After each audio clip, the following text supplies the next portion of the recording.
নমস্কার। আজকে আমি শ্রীমদ ভগবদ গীতার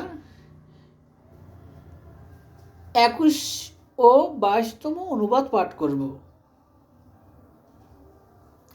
শ্রেষ্ঠ ব্যক্তি যাহা যাহা করেন, অন্যান্য সাধারণ লোকেরাও সেরূপ কর্ম করিয়া থাকে। শ্রেষ্ঠ ব্যক্তি যাহা কর্তব্য বলিয়া স্থির করেন, অন্য লোকেরাও তাহাই মানিয়া চলে।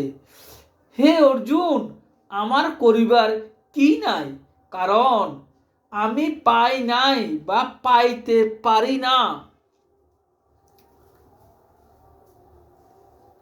এমন কোনো জিনিসই ত্রিভুবনে নাই, তবু কিন্তু আমি কর্ম করিতেছি। রাধে কৃষ্ণ রাধে কৃষ্ণ। শ্রী শ্রী শ্রীমদ ভগবদ গীতা কি জয়। শ্রী শ্রী রাধাকৃষ্ণ গোপাল শ্রীমদ ভগবদ গীতা কি জয়। রাধে কৃষ্ণ রাধে কৃষ্ণ। আমার এই ভিডিওটি ভালো লাগলে লাইক করবেন, শেয়ার করবেন।